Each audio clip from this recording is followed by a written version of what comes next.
Good afternoon. Thanks for joining us. Across the Fence, I'm Keith Silva.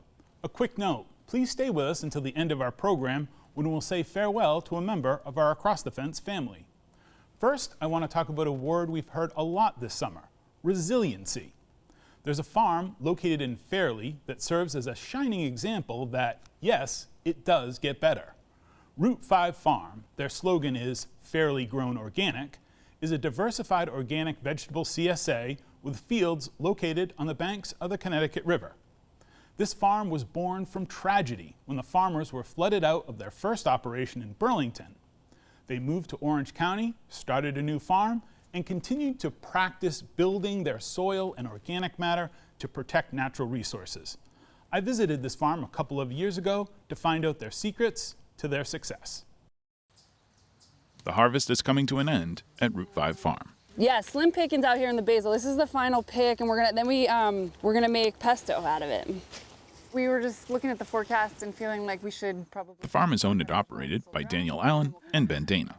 The couple started farming in Burlington before buying this 38-acre farm in Fairley about a decade ago. The majority of their crops are marketed through the farm CSA. What brought them here is what's been attracting people to this area for thousands of years. I guess the primary reason is the soils. We're right along the Connecticut River, so this valley has really fertile soil and excellent sandy loam for vegetable production. As organic farmers, we're always thinking about the soil first. There's been a few things that I've had to dig a hole into the ground, and it sounds silly, but you get in there and you start seeing the horizons of the soil. Everything that's living is relying on the sun and the 6 inches of soil. The cropland was already certified organic when the property was purchased. As stewards of the land, Dana and Allen have continued to build on that legacy. Organic farming requires a lot of patience, and it's a slow process, and it's so we're constantly making observations, and we soil test every year so we can observe changes as they are happening. Once a crop comes out of the ground, a cover crop goes in. This constant cultivation ensures the farm's economic and ecological future. Anything we put down costs us money, right? Either if it's a cover crop or if it's a nutrient that we have to add, an amendment. We want to get it to a plant so that we can grow a good plant rather than having it just wash into the river. That's the economic version of it. The ecological version is that, you don't want to pollute where you live. So. And that includes the Connecticut River that flows alongside the farm. We can see that our actions have a direct impact on water quality and for whoever is downriver. So there's about 8 acres along the river that we don't ever cultivate. It's all just sort of left wild, so that buffer is sort of preventing erosion into the directly into the river. We've learned that buffer is really what protects water quality. What about across the street? How'd those cover crops work out? To sustainably get the most out of the soil, Dana and Allen work with UVM Extension Vegetable Nutrient Management Specialist Becky Batten. They are growing really high value crops on a small amount of land, and they have a lot riding on that. They've got 9 full-time employees. They have a lot of infrastructure. They have a lot that's like hinging on good nutrient management. If they don't get that right and they don't get good crops, it all kind of goes away. So I think the ecological piece underpins a lot of this in terms of making the farm system work. Batten works with farmers to develop a nutrient management plan. Data is put into a spreadsheet, which then acts like a kind of calculator to understand the soil's nutrient needs.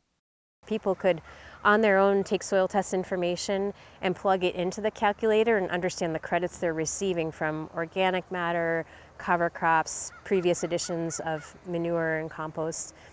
They run it through the calculator, and then we talk about that. We look at that together, and then we work with the other pieces of the puzzle, like what particular amendments they're going to use, how much it costs, where they're going to get it, and then the cover cropping piece is really important. It helps you be more efficient with if you are going to add amendments, you're going to not put 150 pounds if you already have a credit from your cover crop of 75 pounds or whatever. That leads to not having it run off.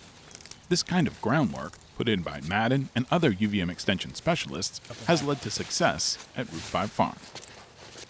Our farm wouldn't be our farm, it wouldn't be as good without extension. UVM Extension brings us together, and they know the state so well. They know other farms. They have so much like really relevant experience compared to, you search the web and you might get information about California or just some other place. That just, the things that we do are so specific to this place that it helps to have these folks that know it so well. Epically. I wouldn't take much of the credit for their successes in terms of building soil health. I think bringing in the expert is really just to have a little bit of extra support.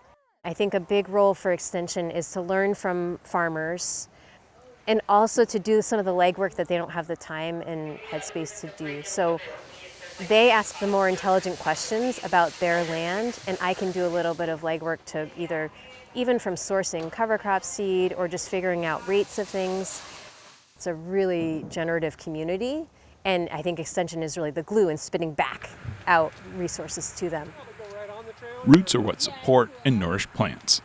A similar synergy of expert advice and caring for the land is what's led to success down at Route 5 Farm. Route 5 Farm continues to thrive. I was exchanging emails with Danielle and Ben, and they reported that despite the wet weather this summer, the produce is plentiful and the fields fared well. Due to the elevation and their proactive practices, Route 5 did not experience the degree of flooding many others in the area did. Okay, now I want to turn to today's guest, who is across the table from where she is accustomed to sitting.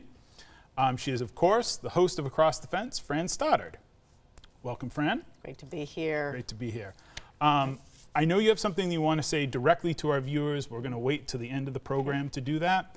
But first, elephant in the room, whatever, you are retiring from Across the Fence. I am, and like many of my generation, I struggle a little bit with the idea of retirement, that word, but I am of age, and but I like to say I'm kind of moving on, and I did stop my hosting duties a little bit earlier this summer, and we recorded a few programs, and this announcement has been delayed, but here it is now, and now it's public, and there you go. And we should say that I'm not sitting here because I'm the new host or anything like that. You're going to see a little bit more of Will Michael and myself as we try to fill Fran's shoes. But when we have a new host, you'll be the first to know. So, so this is not a double announcement today, is I guess what I'm saying.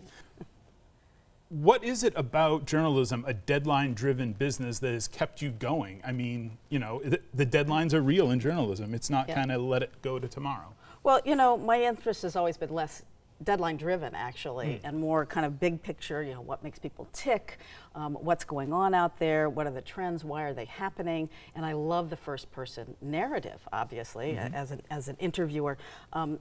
Who are the people that might be experiencing something that we don't understand? How can we amplify people's ideas, like UVM professors or farmers or teenagers that you do so well? So, you do this all the time, and you do it so well. I envy you going out in the field. Enough. But when you say, how do you keep pace? And I think that's curiosity. I mean, we do have to keep up with what's really happening in the world. But I do something that's a little different from local reporters who do that every day, and we honor them, and we're so lucky in Vermont to have a really vibrant journalistic scene here. Why was television the medium that suited you? I've always been a visual person, and I was a photographer and then got a job at a newspaper as a photographer and a reporter. And I think it's really those visual cues. What do visuals show us? And again, you're very good at this. And I never really had ambitions to be a TV host, but when you're a producer, often it's like, oh, we need somebody to say something on air, and so we do. And in that, I've met some amazing people that I can return to. So it's that, I don't know, television, radio just seem to fit. What's it take to, sort of keep going and interview the same person? With Across the Fence, you sort of have to take these ideas and make them fresh again. It's maple season. It's, whatever. Right. So how did you work with that? How did you?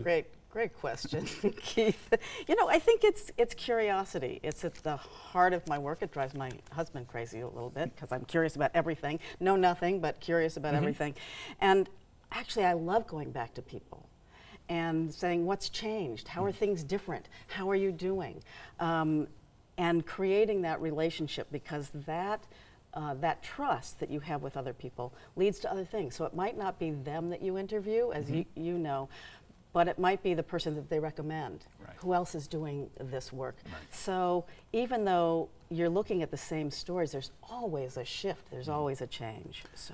As we come to the end of our program, we want to let folks know this is not the last time you'll see Fran, as we mentioned earlier. You will see her, certainly see her again on Across the Fence. And now, my friend, the floor is yours. Okay, thank you, Keith. And as we noted earlier, I will be moving on from serving as the host of Across the Fence. And I'm delighted that you want me to help out now and again. I'm happy to do that, Keith.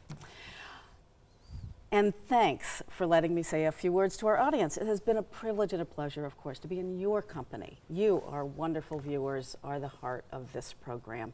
I am so grateful to the remarkable guests I've also met and featured who share their knowledge, ideas, enthusiasm, and stories with all of us. I'm grateful to the UVM Extension team and for the WCAX TV crew who make this program possible. But to get back, mainly thanks to all of you who watch this program and give meaning to our work. I'm grateful to all of you for tuning in and sharing this time with us. And thanks also for saying hello in sometimes the most unexpected spots across the state. Keep it up. I hope this unique program, Across the Fence, has at least another 6+ decades to share all the rural wisdom and innovation that Vermont has to offer in whatever form it may take. Until we meet again, stay strong, stay well. Thanks, Keith. Thank you. And Fran, white roses are a sign of new beginnings and new birth. So on behalf of the University of Vermont Extension, these are for you. Love them. Thank you, careful. Keith. You're welcome. That's fantastic. Thank you so much. You're welcome. You're welcome. you You're again. very welcome. I want to express my appreciation to everyone here at WCAX for making today's program possible. And as always, thank you for stopping by Across the Fence.